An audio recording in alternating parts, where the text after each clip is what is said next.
Morning বন্ধুরা, কেমন আছো তোমরা সবাই? আশা করব সবাই খুব ভালো আছো। আমার একটি নতুন ব্লগে তোমাদের সবাইকে স্বাগত জানাই। দেখো, ছাদে চলে এসেছি। সেদিনকার তোমাদের দেখিয়েছিলাম টবগুলো খালি। তো আজকে প্রত্যেকটা টবে কিন্তু গাছ বসে গেছে। একটা গাছের টব, মানে টবের গাছ, সরি, মরে গিয়েছিল, তো আরেকটা আনা হয়েছে। আর এখানে দেখো গাঁদাগুলো ওই এক পায়ে দাঁড়িয়ে সব গাছ ছাড়িয়ে ওরকম হচ্ছে, লম্বাটেই হচ্ছে, কিন্তু মানে ঝাঁকড়া হচ্ছে না। দেখা যাক কি করা যায়। যাই হোক, ছাদে জল টল দিয়ে তোমাদের গাছগুলো দেখিয়ে নিচে চলে এসেছি। আর এসে স্নান করে পুজো দিয়ে একটু সাজুগুজু করতে চলে এসেছি।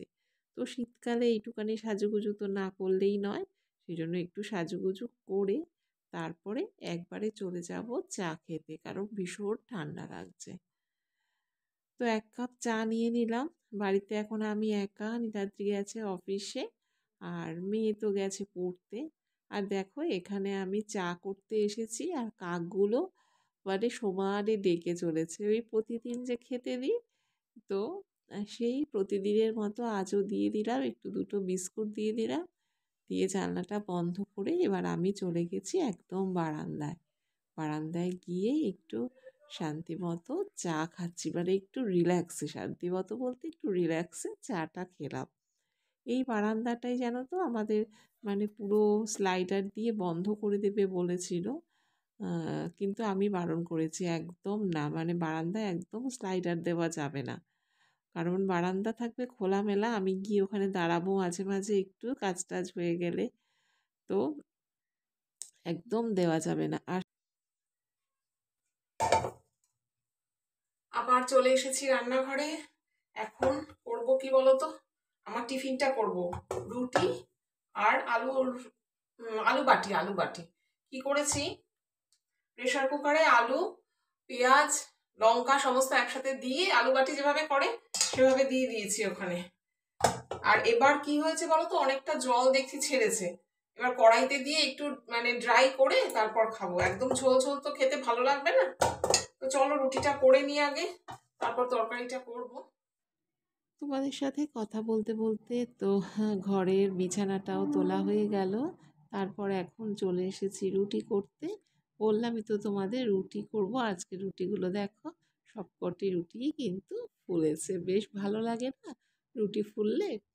তো যাই হোক, রুটিটা করে তারপরে এই যে প্রেসার কুকারে তরকারিটা করেছি সেটা একটু চাল মানে ড্রাই করে নেব আর কি। আর এটা কিন্তু শুধু আমার নয়, বিকেলেও মেয়ের জন্য রেখে দিলাম, কারণ ও বিকেলেও একটু রুটি দিয়ে খেতে পারবে। আর আমি এখানে দেখো তরকারিটা নিয়ে নিলাম। তরকারিটা একদম একটু সাদামাটা তরকারি, আর তার মধ্যে একটু আর এই এখন একটু রেডি হয়ে নিয়েছি। এখন যাব একটুখানি ব্যাংকে, যাব পোস্ট অফিসে, করে তারপর আসবো। এখন বাজে হচ্ছে এই 11:15 মতন হয়ে গেছে। বাড়িতে আস্তে আস্তে 12:30 প্রায় হবে। এসে আবার বাঁধাকপির পকোড়া করতে হবে। মেয়ে তো আজকে এখনো ফোন করলো না, আসলে মনে হয় ক্লাস থেকে বেরোয়নি। যেই ক্লাসের পড়া সেই ক্লাসে আজকে পরীক্ষা আছে, কারণ ও বাড়ির থেকে বেরিয়েছে 7:20 নাগাদ। তো কেমিস্ট্রি পড়বে, আবার কেমিস্ট্রি 10:30 থেকে পরীক্ষা। অলরেডি পরীক্ষা বোধহয় স্টার্ট হয়ে গেছে। তো বলেছিলাম একটু কিছু খেয়ে নিস, জানি না এখন কিছু খেয়েছে কিনা, দেখা যাক পরে কখন ফোন করে।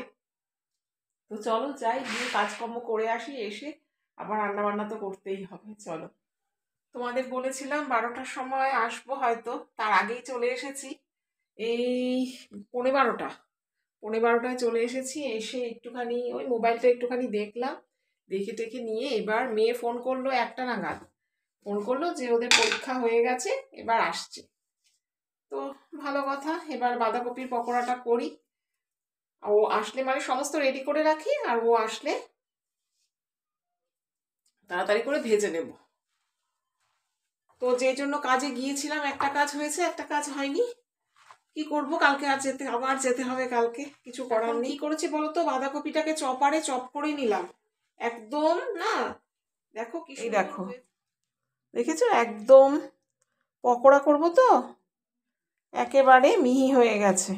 আর এটার মধ্যে এখন আমি লবণ দিয়ে একটু চটকে নিয়ে জলটাকে, এই যে জলটা বেরোচ্ছে, জলটাকে ফেলে নেব।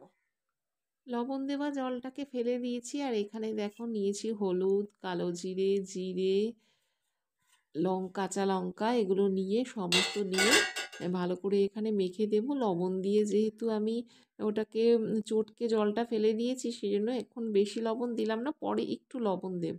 এখন দিয়ে দিয়েছি বেসন, আর দিয়ে দিচ্ছি একটু পেঁয়াজ, একটা মাঝারি সাইজের পেঁয়াজ কুচি করে নিয়েছি, আর দিয়ে দিচ্ছি এখানে চালের গুঁড়ো। এবার এই সমস্ত উপকরণগুলোকে দিয়ে ভালো করে মেখে নেব। তো এখানে একটা ডিম দিলে বেশি ভালো হতো, জানো তো, কিন্তু ডিমটা না শেষ হয়ে গেছে, আর বাইরে বেরিয়েছিলাম, আমিও ভুলে গিয়েছি, খেয়ালই ছিল না, তাহলে ডিমটা নিয়ে আসা যেত। তো এখন ভালো করে দেখো ওটাকে পেস্ট পেস্ট না মেখে নিয়ে তারপরে আমি এটাকে তেলের মধ্যে এখন এই চ্যাপ্টা চ্যাপ্টা করে একটুখানি দিয়ে দিচ্ছি। একেবারে গোল গোল করে দিইনি, মানে একটু এবড়ো খেবড়োর মতন করে দিয়েছি। মেয়েদের যেমন বলে না কেয়ারলেস বিউটি, আমি তেমনি বাঁধাকপির কেয়ারলেস বাঁধাকপির পকোড়া করছি এখন এখন আমি। তো এগুলো না চা কফির সাথেও কিন্তু বিকেলবেলা বেশ ভালো লাগে। ভাতের সাথে তো লাগেই, ভালো গরম গরম ভাতের সাথে ভালো তো লাগবেই। আর এখন দেখো আমার পকোড়া হয়ে গেছে, এখন মেয়েকে এখন খেতে দিয়ে দেব। এখন ভাত দিয়ে দিলাম, বেগুন পোড়া দিলাম, আর কালকে একটু ডাল ছিল শুকিয়ে নিয়েছি, আর বাঁধাকপির পকোড়া দিচ্ছি, আর হচ্ছে মাছ, আজকে হচ্ছে বোয়াল মাছ, আর হচ্ছে স্যালাড। এই হচ্ছে আজকে আমাদের মেনু।